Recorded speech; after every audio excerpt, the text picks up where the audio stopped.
কোথায় আমলিক, কোথায় কাদের কাকা, কোথায় গেল ওই জালিমের গরম গরম কথা। খেলা হবে, খেলা হবে, খেলা হবে বলে কাকাই গেল পালাইয়া।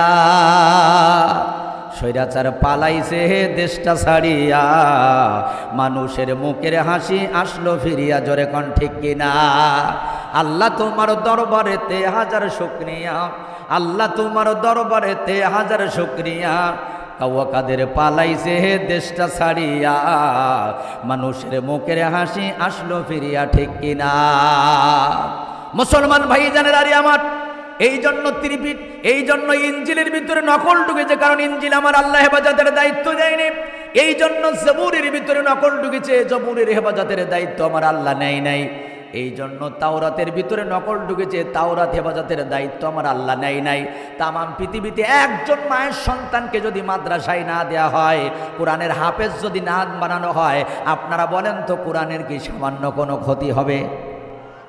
আল্লাহ রাব্বুল আলামিন ডেকে বললেন, উল্লা ইন ইজতামাআতিল ইনসু ওয়াল জিন্নু আলা আইয়াতু বিমিথলি হাযাল কুরআন লা ইয়াতুনা বিমিথলিহি ওয়ালাউ কানা বা'দুহুম লিবা'দিন যাহিরা।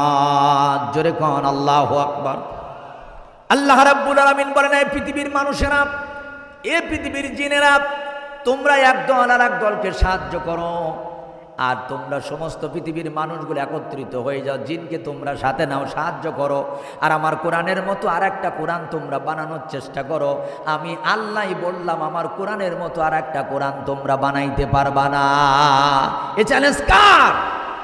আজ পর্যন্ত চ্যালেঞ্জ গ্রহণ করার মতো কোনো বাবার বেটা কি আমার বন্ধুগণ সাহস করেছে? 2 নম্বরে আল্লাহ রাব্বুল আলামিন বললেন, একটি কোরআন বানানো লাগবে না, তোমাদের সহজ করে দিলাম। কোরআনুল কারীমের 11 নম্বর সূরা, সূরাটার নাম সূরাতুল হুদ, আয়াত নাম্বার হলো 13। জোরে বলেন কত নম্বর আয়াত? আল্লাহ রাব্বুল আলামিন ডেকে বললেন, কুল ফাআতু বিআশরি সূরাতিন মিছলিহি মুফতারাআতিন ওয়াদউ মান ইসতাতা'তুম মিন দুনিল্লাহি ইন কুনতুম সাদিকিন। আল্লাহু আকবার। আল্লাহ পাক বলেছেন, 114টা সূরা সম্বলিত এ মহাগ্রন্থ আল কোরআনুল কারীম তোমাদের বানানো লাগবে না, যদি পারো 10টা সূরা বানাও। কয়টা? 10টি সূরা বানাও। কেউ চ্যালেঞ্জ গ্রহণ করে নাই।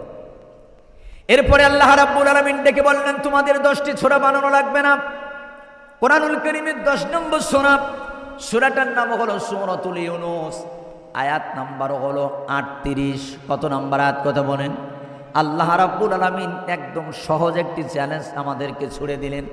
আল্লাহ রাব্বুল আলামিন ডেকে বললেন, কুল ফাআতু বিসূরাতিন মিছলিহি আদউ মান ইসতাতা'তুম মিন দুনিল্লাহি ইন কুনতুম সাদিকিন। বলুন আল্লাহু আকবার।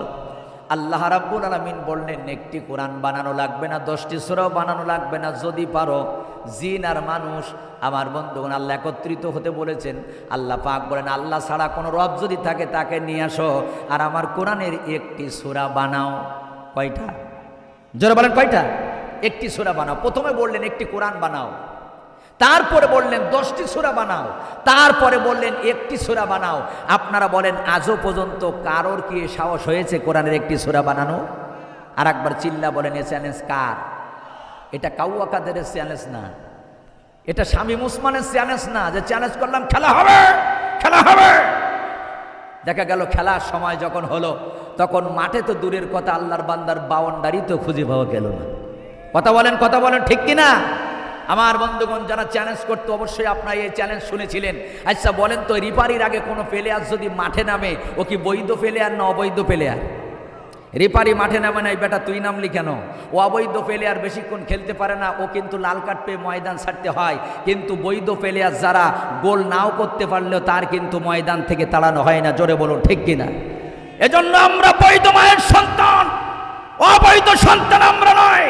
আল্লামা সাঈদী একটা উনি একটা কথা বলেছিলেন, বিলালের মতো 500 বছর বেঁচে থাকতে চাই না, সিংহের মতো 1 ঘন্টা বেঁচে থাকতে চাই, হাসতে হাসতে ফাঁসির মঞ্চে যেতে রাজি আছি, রাষ্ট্রপতির কাছে জীবন ভিক্ষা চাইতে রাজি নয়।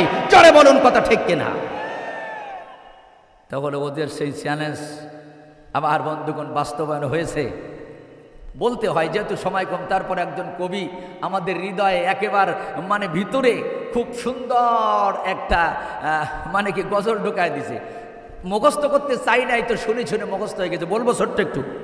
কয় কোথায় আমলিক, কোথায় কাদের কাকা, কোথায় গেল ওই জালিমের গরম গরম কথা, খেলা হবে খেলা হবে খেলা হবে বলে কাকাই গেল পালাইয়া, স্বৈরাচার পালাইছে দেশটা ছাড়িয়া, মানুষের মুখের হাসি আসলো ফিরিয়া, জোরে কোন ঠিক কিনা?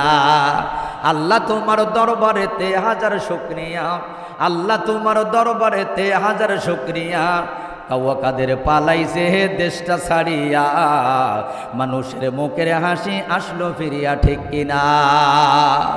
মুসলমান ভাই জানেন আরে আমার, এই জন্য ত্রিপিট, এই জন্য ইঞ্জিলের ভিতরে নকল ঢুকেছে, কারণ ইঞ্জিল আমার আল্লাহ হেফাজতের দায়িত্ব দেয়নি। এই জন্য জবুরের ভিতরে নকল ঢুকেছে, জবুরের হেফাজতের দায়িত্ব আমার আল্লাহ নেয় নাই। এই জন্য তাওরাতের ভিতরে নকল ঢুকেছে, তাওরাত হেফাজতের দায়িত্ব আমার আল্লাহ নেয় নাই। তামাম পৃথিবীতে একজন মায়ের সন্তানকে যদি মাদ্রাসায় না দেয়া হয়, কোরআনের হাফেজ যদি না বানানো হয়, আপনারা বলেন তো কোরআনের কি সামান্য কোনো ক্ষতি হবে? এ কোরআন হেফাজতের দায়িত্ব নিয়েছেন কে? আমি ছোট্ট করে যে আয়াতখানা পড়েছিলাম, যালিকাল কিতাবু লা রাইবা ফি হুদাল লিল মুত্তাকিন, এটা মুত্তাকিদের জন্য হেদায়েতের কিতাব। এই কিতাবের ভিতরে কোনো সন্দেহ নাই, কোনো ত্রুটি নাই, কোনো ভুল নাই। আপনারা বলেন এই কোরআনের ভিতরে কি সামান্য কোনো ভুল আছে, কোনো সন্দেহ আছে? তারপরেও তাম পৃথিবীর 200 কোটি মানুষের কলিজায় রক্তক্ষরণ করে 2021 সালের 11 মার্চ এই পার্শ্ববর্তী ভারতের সুপ্রিম কোর্ট থেকে এই কোরআনের 26খানা আয়াত বাদ দেওয়ার ষড়যন্ত্র ওরা করেছিল। 26টা আয়াতে লাল কালি দিয়ে তারা বাদ দিতে চেয়েছিল, কথা বলুন ঠিক কিনা? অনেকেই জানেন ওয়াসিম রিজভী 26টা আয়াতে লাল কালি দিয়ে কোরআনের একটা কপি নিয়ে সুপ্রিম কোর্টের আইনজীবীদেরকে বলেছিলেন যে আমি কোরআনের বিরুদ্ধে একটা মামলা করব। ওনারা বললেন কি অপরাধ করেছে কোরআন? উনি বললেন যে আল্লাহর নবীর যখন ইন্তেকাল হয়ে গেল, হজরতে আবু বকর, হজরতে মানে উসমান, হজরতে আবু বকর, হজরত উমার আর হজরতে উসমান, এই 3 জন ষড়যন্ত্র করে কোরআনের মধ্যে 26খানা নকল আয়াত ঢুকাইছে।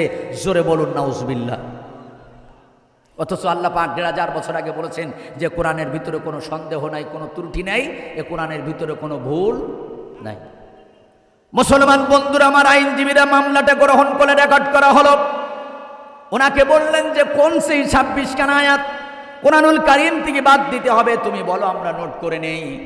উনি বলে দিলেন সূরাতুন নিসা থেকে বাদ দিতে হবে 3টা, সূরাতুল মায়দা থেকে বাদ দিতে হবে 4টা, সূরাতুল আনফাল থেকে বাদ দিতে হবে 3টা, সূরাতুত তাওবা থেকে বাদ দিতে হবে 9টা, সূরাতু হামিম সাজদা থেকে বাদ দিতে হবে 2টা, সূরা আম্বিয়া থেকে বাদ দিতে হবে 1টা, সূরা আহজাব থেকে 1টা, সূরা সাজদার থেকে হলো 1টা, সূরা তাহরিম থেকে 1টা, সূরা ফাতার থেকে 1টা।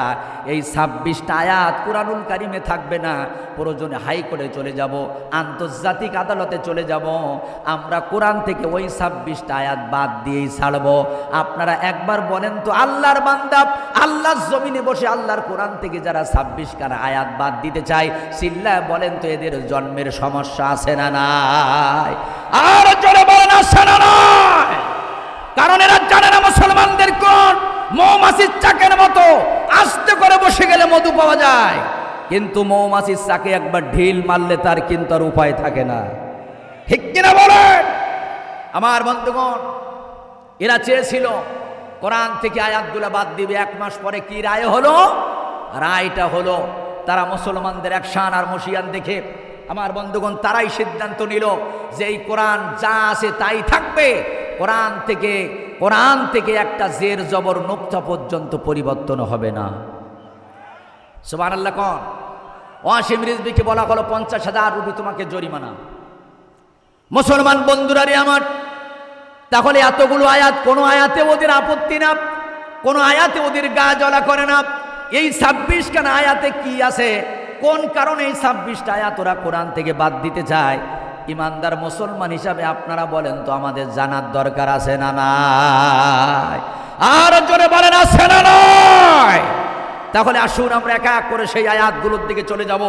26টা আয়াত ওরা লালকালি দিয়েছিল যে আয়াতগুলো চলবে না, নিশ্চয়ই এই আয়াতের ভিতরে কিছু মজা আছে। আমার বন্ধুগণ, এবার আমরা এক এক করে সেই আয়াতগুলোর দিকে যাব। আপনাদের কষ্ট হবে না তো? জোরে বলেন কষ্ট হবে? প্রথম নম্বর যে আয়াতে লালকালি দিচ্ছে কোরআনুল কারীমের 32 নম্বর সূরা, সূরাটার নাম হলো সূরাতুস সাজদা, আয়াত নাম্বার হলো 22। কত নম্বর? আল্লাহ রাব্বুল আলামিন আয়াতে কারিমার মধ্যটিকে বললেন, ওয়ামান আযলামু মিম্মান যাক্কারা বিআয়াতি রাব্বি সুম্মা আ'রাদা আনহা ইন্না মিনাল মুজরিমিনা মুতাকিমুন। আল্লাহ রাব্বুল আলামিন বলেন, ওদের মতো বড় জালেম আর পৃথিবীতে একটাও নাই। যারা আল্লাহর পক্ষ থেকে মহাগ্রন্থ আল কোরআনুল কারীম এই পৃথিবীতে এসেছে, এরা জানে কোরআনের আলোচনা চলে, কিন্তু সেখান থেকে মুখটা ফিরায় নাই, কোরআন শোনে না, কোরআনের আলোচনার এই মজমায় তারা বসে না, রাস্তাঘাটে দোকানপাটে ঘুরে বেড়ায়, লটপটি বটপটি বুট বাজা বাদাম বাজা খায় আর ঘুরে বেড়ায়, কোরআন শোনে না, কোরআন ভ্রুক্ষেপ করে না।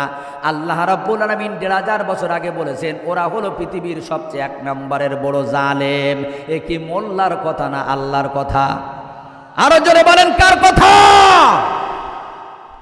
কিন্তু আজকে আমরা মুসলমানের সন্তান এইটা বুঝলাম না, মুসলমানের সন্তান এইটা বুঝলো না। আবু জেহেল রাত জেগে যখন কোরআন শুনতো, বুট বাজা লাগতো না, বাদাম বাজা লাগতো না।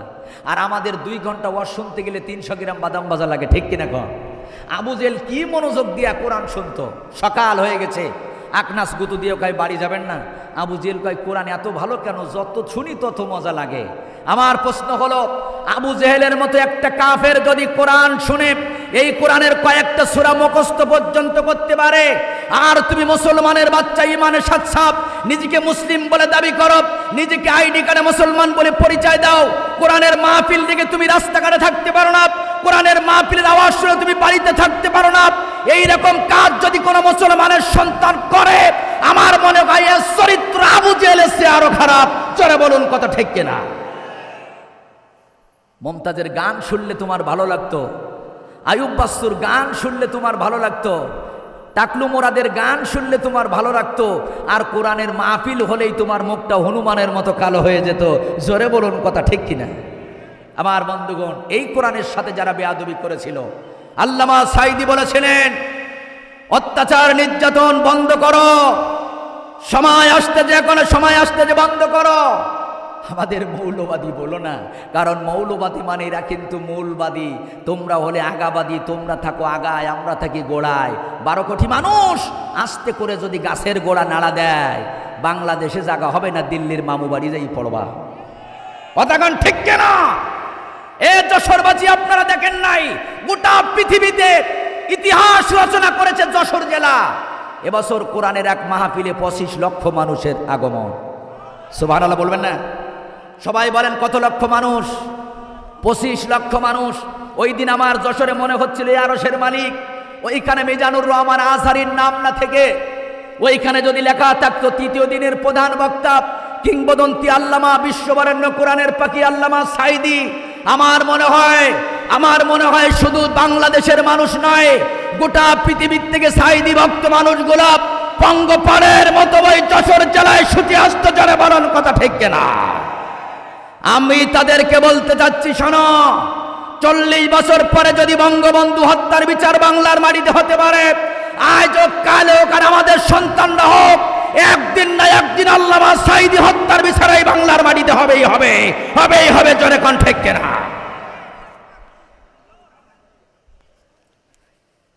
আপনাদের কষ্ট হয়? তাহলে একটু আওয়াজ দিতে ভয় পাচ্ছেন কেন? তাকবীর দেন, লিল্লাহে তাকবীর, লিল্লাহে তাকবীর। বন্ধুগণ, ইব্রাহিম আলাইহিসসালাতু ওয়াসসালামের তাকবীরের ধ্বনিতে নমরুদ ময়দান ছেড়ে পালিয়েছিল। মুসা আলাইহিসসালাতু ওয়াসসালামের তাকবীরের ধ্বনিতে ফিরাউন ময়দান ছেড়ে পালিয়েছিল। নবীজির তাকবীরের ধ্বনিতে আবু জেহেল ময়দান ছেড়ে পালিয়েছিল। শাহজালালের গৌর গোবিন্দ, শাহজালালের তাকবীরের ধ্বনিতে গৌর গোবিন্দ পালিয়েছিল। আর আমার বাংলাদেশে বৈষম্য বিরোধী ছাত্র আন্দোলনের তাকবীরের ধ্বনিতে ছাত্র আন্দোলন ইমানের পরে বনিয়ানের এই স্বৈরাচারী যখন বাংলাদেশ ছেড়ে পালাতে বাধ্য হয়েছে, হুজুর বলতেছিলেন নতুন করে কিছু কাউয়া ব্যাংক তারা মাথা চাড়া দিতেছে, এদের জায়গাও বাংলার জমিনে হবে না ইনশাআল্লাহ। আসুন, বলতেছিলাম যে ওরা এই কুরআনুল কারীমের 26খানা আয়াত রাখতে চায় না। কতটা? আবার একটু বলেন, কয়টা আয়াত? 26টা। সূরাতুল সাজদার 22 নম্বর আয়াতে কারিমা এদের গা জ্বালা করে। কেন বলবেন হুজুর, এটা কেন ওরা বন্ধ করতে চায়? এ কারণেই আপনাদের এলাকায় হিন্দু দাদা ভাইরা আছে।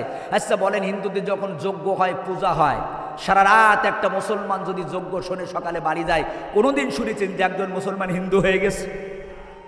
এ প্রমাণ নাই। কিন্তু আমার এই বাংলাদেশে হাজারো প্রমাণ আছে। 1 ঘন্টা কোরআনের মাহফিল শুনে তারা তার হাতে হাত রেখে ইসলাম ধর্ম গ্রহণ করেছে। জোরে বলুন, কথা ঠিক কিনা? এই আকর্ষণ হলো কোরআনের আকর্ষণ। জোরে বলেন, কিসের আকর্ষণ? হিন্দু দাদাভাই নকুল কুমার বিশ্বাসী বলেছিল, কোরআন হলো এই দুনিয়ার জীবন্ত গ্রন্থ।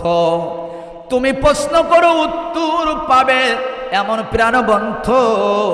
কোরআন হলো এই দুনিয়ার জীবন্ত গ্রন্থ। জোরে বলুন, ঠিক কিনা?